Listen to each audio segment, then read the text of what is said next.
La epístola de Primera de Pedro nos habla de la respuesta y responsabilidad del cristiano en tiempos de crisis. En la epístola, Pedro nos explica cuatro indispensables en la vida del creyente en estos tiempos críticos. Hemos visto el primer indispensable. Es indispensable vivir nuestra salvación en toda su plenitud y que en todas sus implicaciones. Es indispensable, en segundo lugar, vivir nuestra santificación plenamente para glorificar a Dios y testificar a los que no conocen a Dios. Ahora Pedro está llegando al tercer indispensable en tiempo de crisis. Es indispensable vivir bien el sufrimiento que encontraremos en estos tiempos. Pedro da por hecho de que los cristianos pasaremos por el sufrimiento. Es parte de ser cristiano, es parte de ser seguidor de Jesús en tiempos de crisis. Miren en el libro de la epístola de Primera de Pedro, el capítulo 1, versículo 6. En lo cual vosotros os alegráis, aunque ahora, por un poco de tiempo, si es necesario, tengáis que ser afligidos en diversas pruebas. En el versículo siguiente, la primera parte, para que sometida a prueba vuestra fe. Sometida a prueba. Capítulo 2, versículo 12. Manteniendo buena vuestra manera de vivir entre los gentiles, para que en lo que murmuran de vosotros como de malhechores, glorifiquen a Dios en el día de la visitación, a considerar vuestras buenas obras. Lo que murmuran de vosotros como malhechores, van a afligirnos con palabras. El versículo 18. Criados, está sujetos con todo respeto a vuestros amos, no solamente a los buenos y afables, sino también a los difíciles de soportar. Versículo 19. Porque esto merece aprobación si alguno a causa de conciencia delante de Dios sufre molestias padeciendo injustamente. Y también en capítulo 3, versículo 9, dice, no devolviendo mal por mal, ni maldición por maldición. Es decir, que habrá este tipo de sufrimiento en nuestra vida.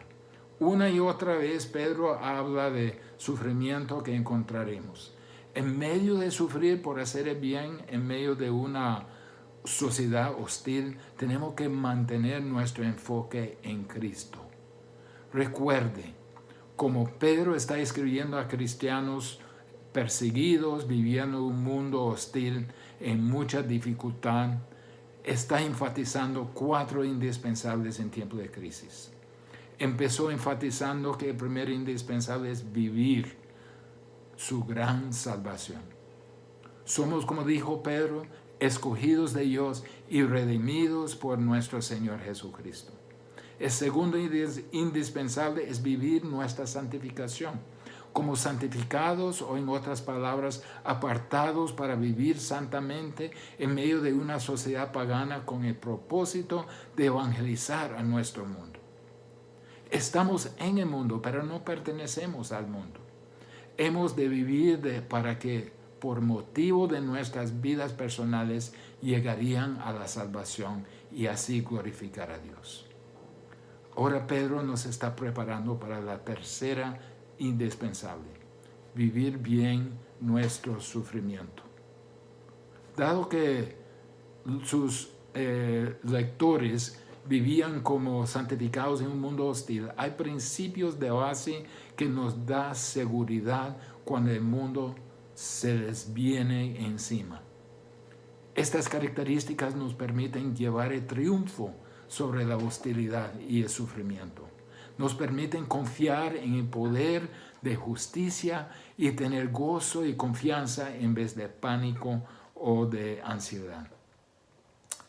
Este pasaje que veremos hoy de versículos 13 a 17 de capítulo 3 nos habla también no solo a los receptores de Pedro, sino nos habla a nosotros. Habla a todos nosotros que vivimos una vida santa en medio de una cultura sin Dios. Nos habla cómo podemos protegernos contra las amenazas de un mundo antagónico. ¿Cómo podemos callar a los que critican?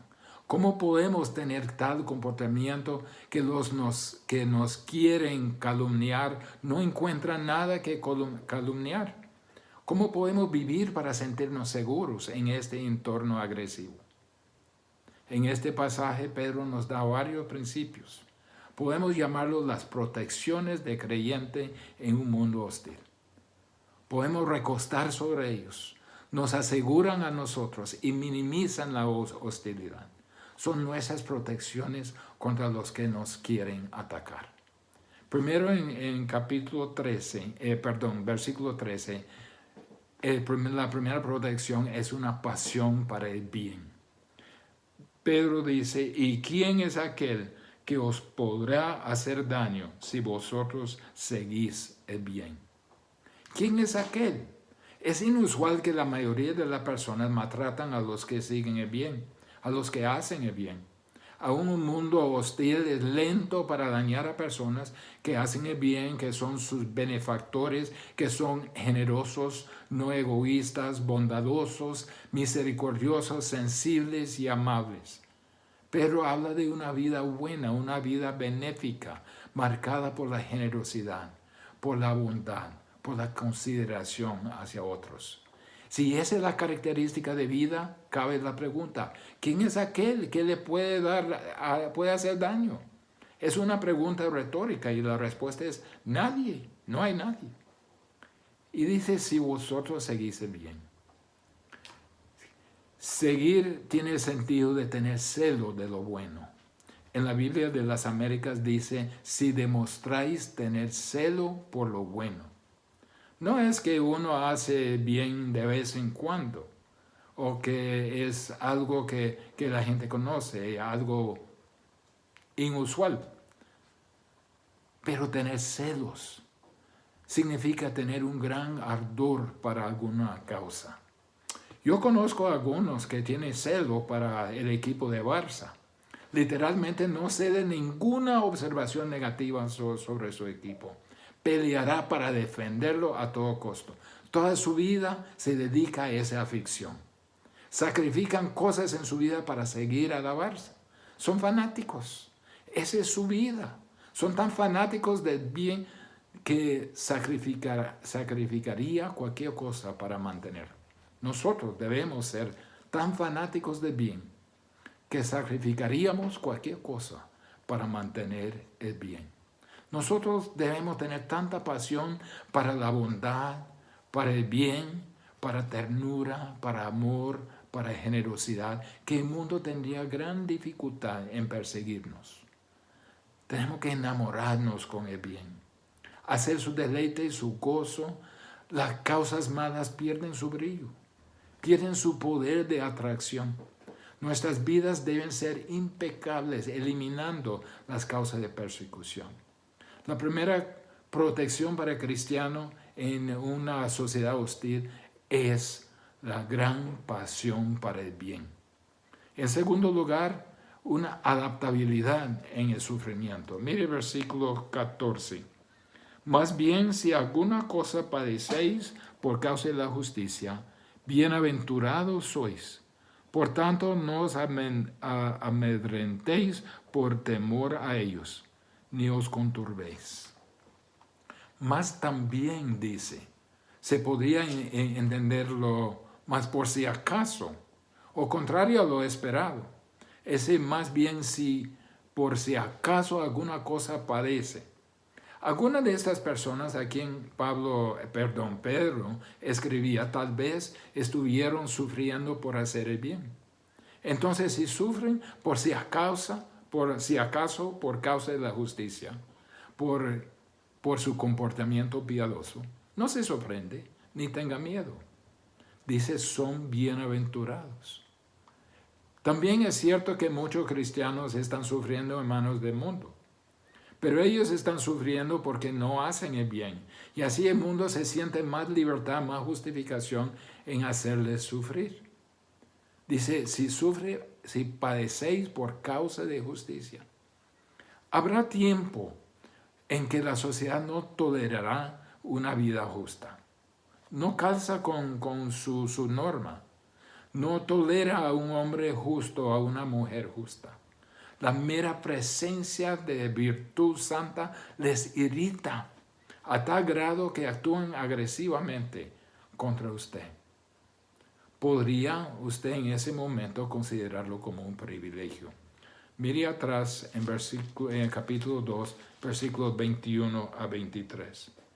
Pues para esto fuisteis llamados, porque también Cristo padeció por nosotros, dejándonos ejemplo para que sigáis sus pisadas, el cual no hizo pecado, ni se halló engaño en su boca, quien cuando le maldecían no respondía con maldición, cuando padecía no amenazaba, sino encomendaba la causa al que juzga justamente. En otras palabras, es un privilegio, tal como Cristo sufrió, es un privilegio responder de la misma manera. Podría identificarse con los sufrimientos mismos de Cristo, la comunión de sus padecimientos. Debemos adaptarnos, flexionar con ellos, tenemos que aceptarlo, tenemos que aceptar que Dios lo está llevando a cabo y permitiendo el sufrimiento para perfeccionarnos. Dice, bienaventurados sois, en versículo 14.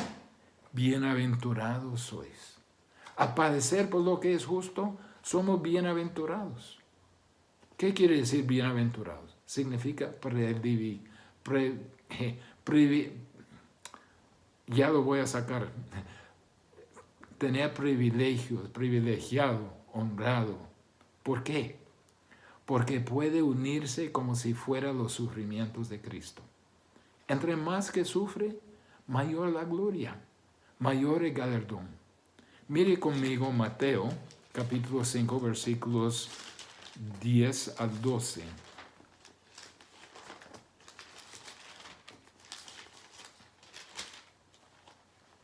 Bienaventurados los que padecen persecución por causa de la justicia.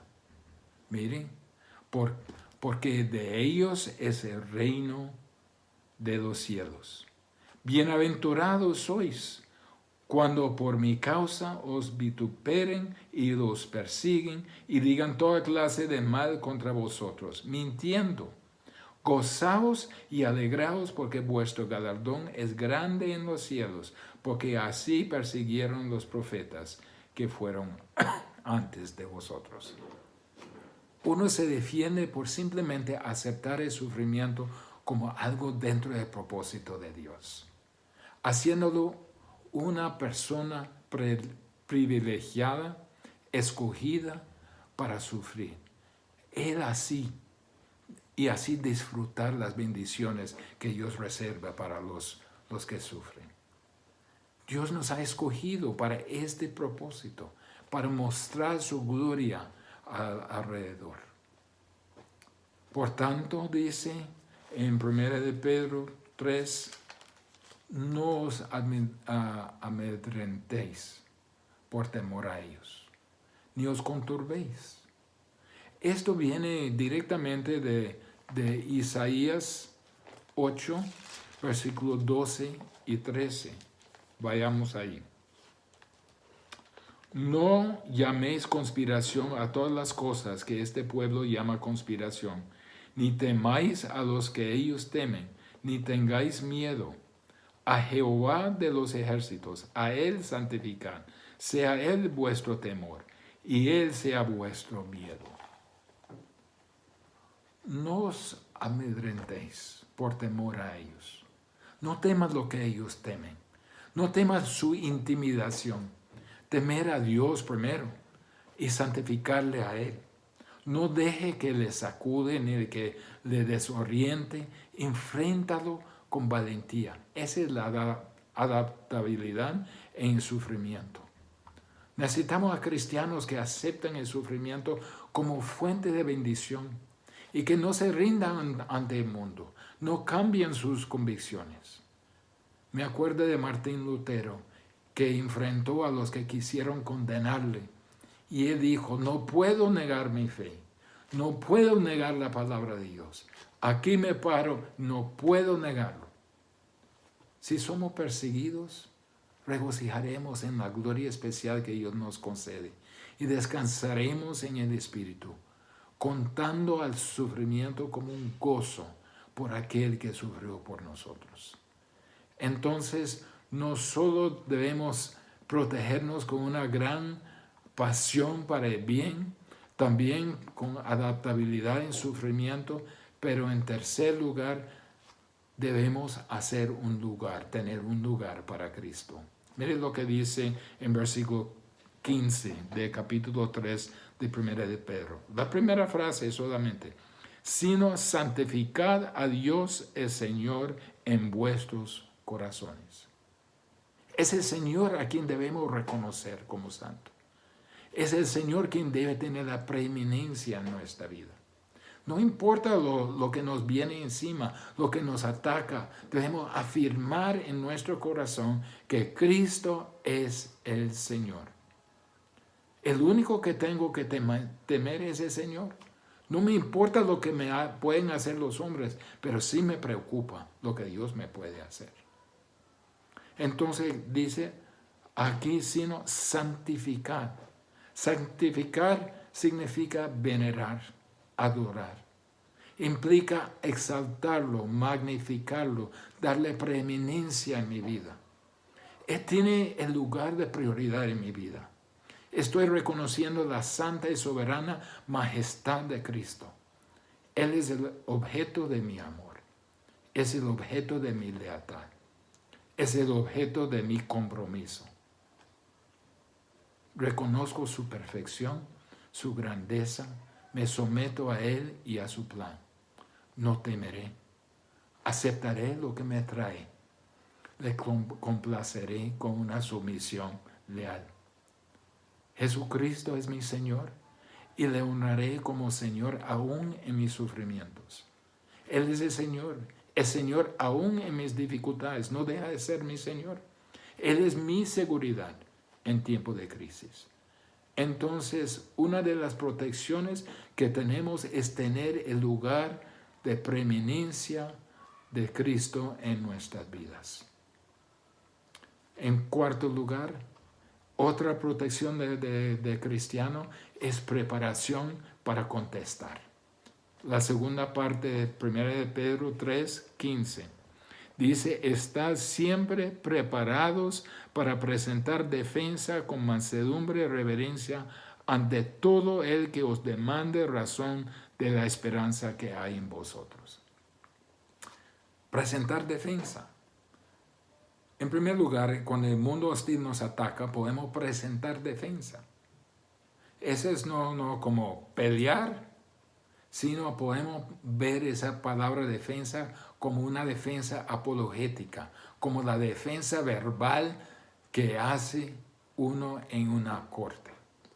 Entonces debemos estar preparados de defender formalmente a nuestra fe ante cualquier pregunta, como si estuviera ante un magistrado que los iba a juzgar. Ese por un lado. Debemos tener bien por qué vivimos, por qué tenemos esa fe. Pero por el otro lado también se usa la palabra en un sentido informal, para defender su fe en una conversación normal con cualquiera que le pregunta. No solo formalmente ante un juez o un magisterio. Dice que debemos estar siempre preparados. La palabra siempre indica que no compartimos solo en situaciones formales. No solo lo hacemos en la iglesia. No solo hacemos por medio de un predicador. No solo hacemos por un programa de radio o de eso, sino en todas las situaciones donde alguien nos pregunta de nuestra fe.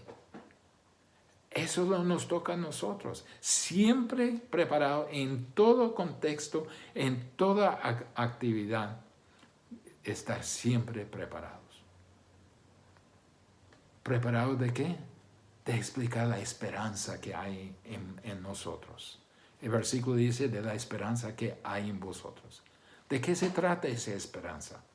Esa esperanza que está en nosotros es simplemente la fe cristiana, la salvación. La esperanza que está en nosotros es nuestra fe en el Señor Jesucristo. Y dicen, ¿por qué tiene fe en Jesucristo? Debemos poder dar una explicación racional de por qué somos cristianos y lo que se trata nuestra fe. Esa es nuestra salvación, esa es nuestra esperanza. Pero mire la actitud, no es peleón, no es confrontativo, dice con mansedumbre y reverencia. Nuestra explicación no debe ser argumentativa ni ofensiva de actitud.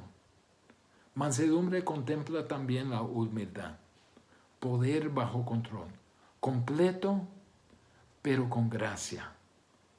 Que el Señor nos use en cada situación sin poner obstáculos a la obra del Espíritu por causa de una mala actitud. Que el Señor ponga como si fuera una preocupación santa dentro de nosotros que por las personas con quien estamos compartiendo. Que ellos están yendo al infierno, que ellos están perdidos y nosotros podemos compartir lo que les puede salvar. También dice con reverencia. Actualmente es la palabra temor, con temor. En nuestra explicación de la razón que creemos e interacción con la persona no cristiana, que tengamos una santa reverencia para Dios ante quien estamos en cada momento.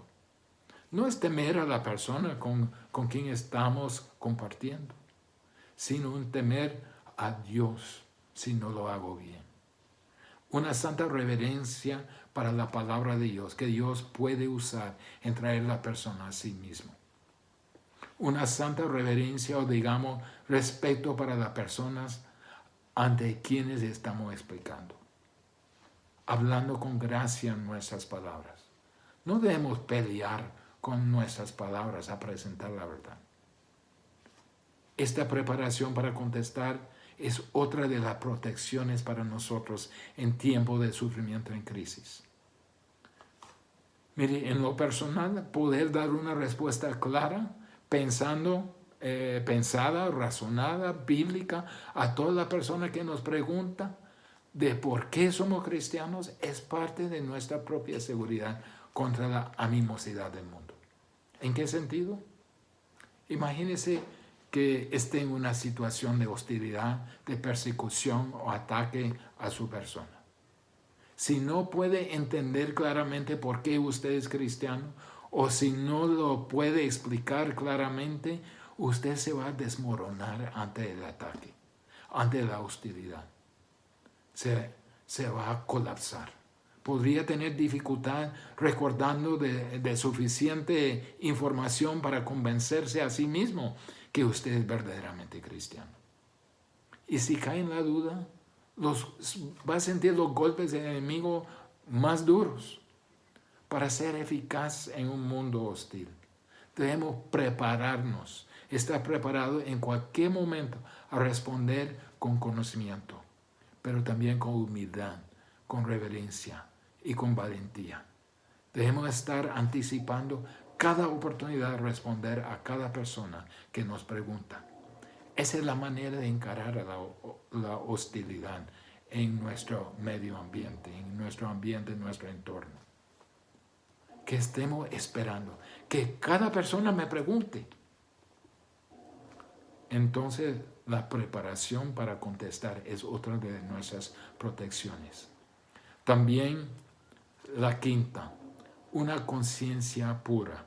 Pedro sigue en versículo 16, teniendo una buena conciencia, para que en lo que murmuran de vosotros como de malhechores, sean avergonzados los que calumnian vuestra conducta en Cristo. Teniendo buena conciencia. La palabra tener aquí realmente significa mantener una buena conciencia, poseer una buena conciencia.